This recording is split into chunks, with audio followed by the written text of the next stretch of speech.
Hello guys! Meron akong i-share sa inyo na baka nangyari din sa inyo tong modus. Kasi may napanood akong video. Pero bago yon, flex ko lang itong dumating na order ko from grocery. Andito pa yung yan, nasa sahig. Meron tayong mga boxes dito. Dito yung Yossi, kakadating lang ng deliveries. Tsaka sandamakmak na. Ligpitin, tsaka pang display po yan. Pero dahil syempre vlogger-vloggera tayo, di ba? Minsan nakaharap tayo sa social media. Ito nga palang paubos na nori. Ang benta nitong nori guys, kasi nauuso ngayon yung century tuna, lagyan mo ng nori, mayonnaise, at saka yung cheese whiz. Kaya ang benta niyan pati yung century tuna ko. Okay, so magmarites muna tayo at share ko sa inyo yung aking experience na kung paano nangyari na scam ba siyang matatawag, modus, panloloko. Yun, malinaw na panloloko. Okay, so ako kasi ay may bakal yung left leg ko. Itong aking leg, kaya mayroon akong ano yan, oh. May peklat ako dyan hanggang dito. Ganyang kahaba yung bakal ko. Kasi nadisgrasya ako before. Nabablog ko na to nung kauna-unahan pa ng vlog ko. Kaya kung dati pakitang viewers, alam mo na yan. So nagte-therapy ako dyan lang sa East Avenue Medical Center sa Quezon City. Publica. Kasi dyan ako na-operahan. Ano na So, pagkatapos ko maoperahan at malagyan ng bakal, syempre magte-therapy para maayos yung lakad. Kasi pilay ako maglakad before, hindi maayos yung lakad ko. So, nagte-therapy ako. Medyo matagal lang ang antayan, parang buong araw ka doon kasi syempre pipila ka pa. Tapos, nung waiting ako noon, pumunta muna ako sa canteen ng East Avenue. Papunta pa lang ako, kakain ako kasi 1 hour pang antayan. Basta may aantayin ako noon. Syempre, kumain na ako. Ay, pagpunta ko doon, merong matanda na siya as in, senior na talaga. May kasama siyang bata. So, nag-aabang siya, sabi niya, malayo pa lang nakikita ko na siya na parang namamalimos or ano. Pero nung ako na, hinarang niya ako, sabi niya na kung pwede daw, magpadagdag ng parang 50 pesos or kahit magkano, hindi ko masyado matandaan. Kasi, yung dapat na pamasahin nila ay nabili niya ng gamot sa apo niya.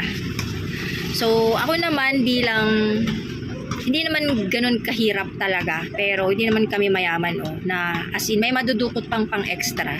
Binigyan ko siya ng 200 pesos kasi parang malit lang ang pandagdag niya lang 50 ganun lang. So binigyan ko siya 200 pesos para makauwi na siya kasi kulang lang ng pamasahe yung sinabi niya 'di ba?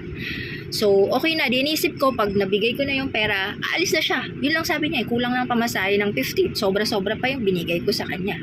So, ang tagal kong nag-antay dun sa canteen, 1 oras din mahigit. Kasi kumain pa ako at syempre, waiting, 'di ba?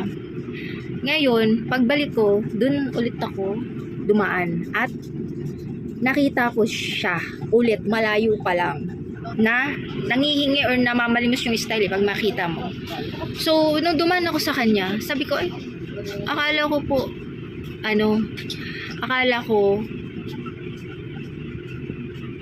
okay na yung binigay ko sa inyong pamasahe. Kasi sobra pa yun Tapos, hindi siya nakapagsalita na wala lang, parang ngumisi-ngisi lang siya or something. 'Di ba? Ikaw, kung kulang ang pamasahe mo, tapos yun lang talaga, sobra pa yung binigay ko. Bakit hindi ka pa umalis? Bakit hindi ka pa umuwi? Ano ba talagang gusto mo?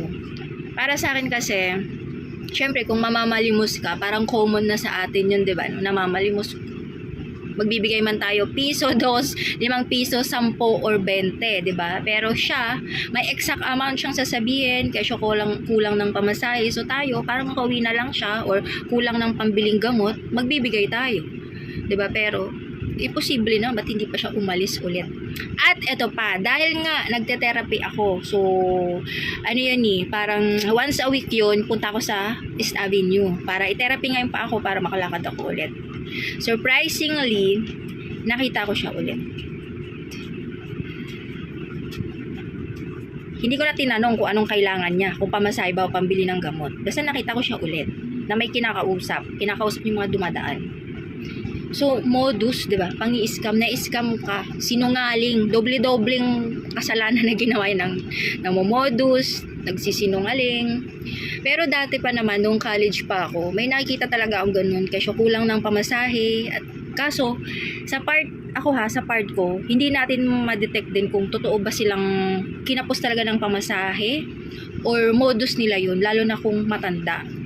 Kaya minsan kahit alam na natin na parang modus lang naman yan, wag mo nang bigyan yan, style lang yan. Paano kung yung time na yung natanggihan mo is yun pala yung talagang nangangailangan ng totoong kulang ng pamasahe, 'di ba?